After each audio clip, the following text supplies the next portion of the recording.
Hey, good afternoon, everybody. Welcome to Everyday Hope, which is the new title for the Sermon Jam series. It's what won in the votes. It was pretty close, but that took it by 4 votes.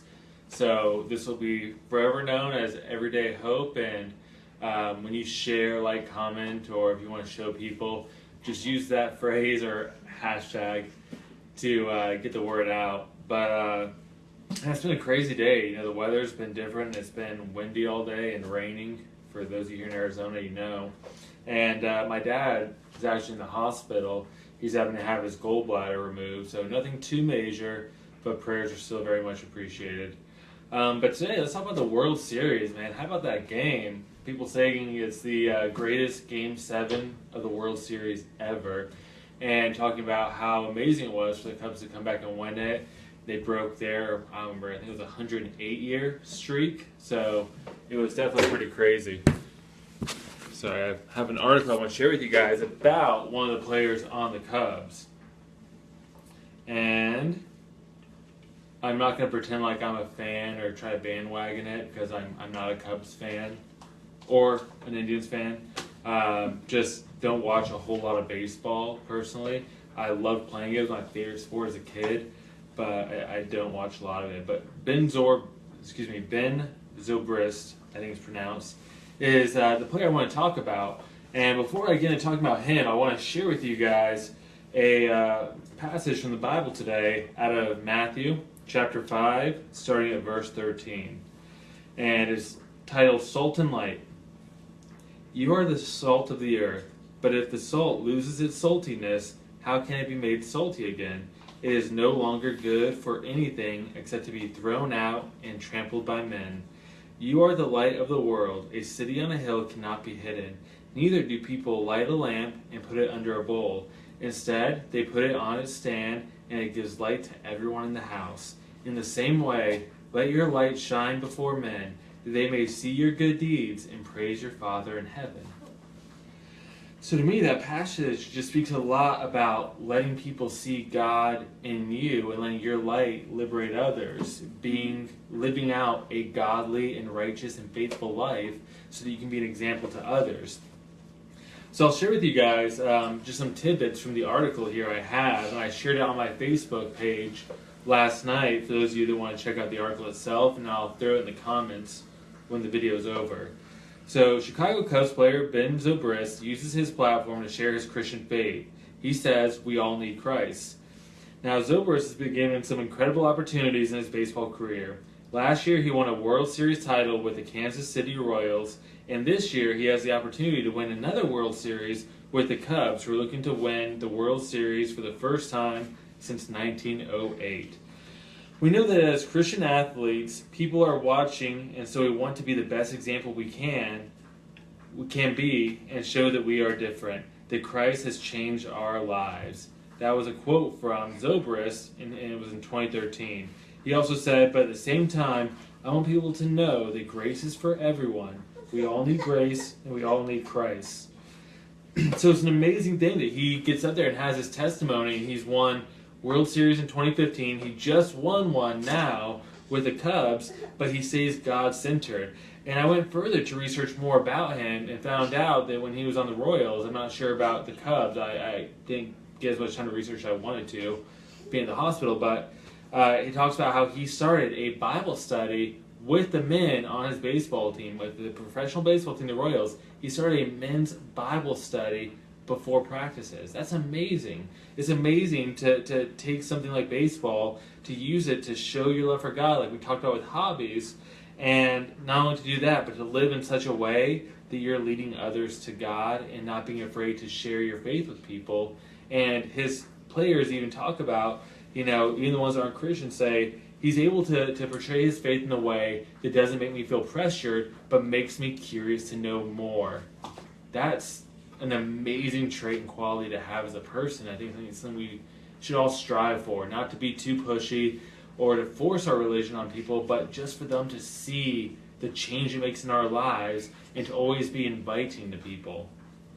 It's a good example to set for other men, too. It is, and in fact, his whole family is very involved in the church, and I think whenever you have a strong man of the house that makes Christ the priority, that's kind of what you get trickling down, is that the people in their family see that example and it leads them closer to Christ as well.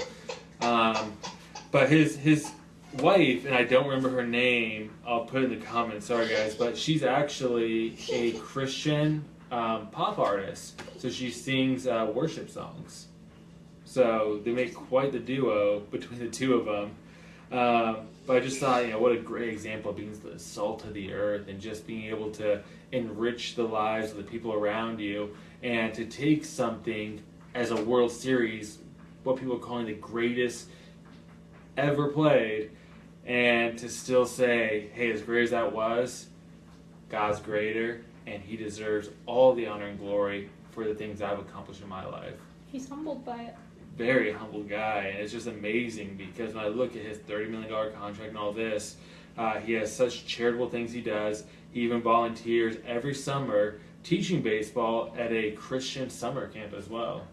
So it's just really cool to see where he uses his time, his Bible studies, and just being such an amazing example, such a humble, inviting person to be friendly and to not force their religion, or just to be a great example amongst the people he's around.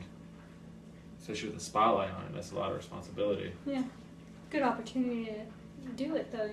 You're in the spotlight. You can outreach to millions of people. It is, but it comes to like a big game situation. We got to be careful that we don't let pride get in the way. He could very easily be in the World Series saying, "Man, look at me. I've been on all these teams and we've been so successful because I've been on them. I won the 2015 World Series. Now I'm going to the 2016 World Series. I'm great." You see a lot of that with athletes, and I don't know baseball that well, but I feel like I see that a lot in players like LeBron James and Kobe Bryant and what's the Patriots quarterback name? I'm not a Patriots fan. Sorry guys. Tom Brady. I don't like Tom Brady. He just seems like he's really full of himself, just overly confident kind of guy. But you just gotta be careful not to let that pride get in the way, and to humble yourself, and to give credit where credit is due. He even talks about how he felt God tug him into baseball, and that he made it his calling. It was something that God recognized before he himself did. So it's really cool. Yeah. So that's my encouragement to you guys. Wherever you're at, whatever you do for work or a hobby or whatever it is, or when it comes to, a situation where all the spotlight's on you because you just won the championship of whatever's going on in your life, and it could be something small or it could be something big, use that opportunity to praise God and to give Him glory. I remember I worked with my brother Jathan for a while, and we were in a meeting, and to start off the meeting, there's about 100, 200 of us. They said, "What are you going to do this weekend?" And it was just like that. So a couple people would raise their hand and go up to the front, and it was just fun. And they say, "I'm going to accomplish this weekend." And I rose my hand. I said, "I'm going to focus on God and God alone this weekend." And a lot of people say it's not appropriate in the workplace, but I would disagree. It was just a very honest truth of something I want to accomplish that weekend, and at a time where the spotlight was on me, but I wanted to get spotlight where spotlight was due, and that's my Father in heaven. So when you win your championship, or when you're in that situation, take that time to give God credit, to share your faith, and to just let people know about Him, to let your light shine, to liberate others, so people can see your righteous life, to see who your King is, and have that curiosity to move towards God themselves. Yeah. So as always, you guys, thanks for listening. Again, Everyday Hope, that's our new thing, so we're going to try to spread that. We're actually going to be working on some upgrades over the next few weeks. We're going to start amping up the YouTube channel. We're going to put some of our money into getting that advertised a little heavier so that we can hopefully reach more people. And we're going to try to prioritize the YouTube channel so we can reach more people, as Facebook's very limited in how many people we can reach. We'll always start off by doing these live on Facebook, but we definitely want your help in getting the YouTube channel promoted. We're going to work on getting a small, I don't want to say like studio, but just like a small space set up for these videos. We'll have a backdrop, we'll have a table in front of us and have it set up a little more professionally so we can make these more organized, easier to follow, and just a better experience for you guys is our goal, and to reach as many people as possible. So as always, we appreciate your support and everything you guys do, listening, commenting, sharing, all the messages we get from you guys, all the suggestions. I mean, it means the world to us to have your feedback and support. So again, just thanks for everything, you guys, and say bye. Thanks for your help, Hendrix. Tell them. Subscribe to YouTube. Bye. Thanks, guys. See you tomorrow. Mm-hmm.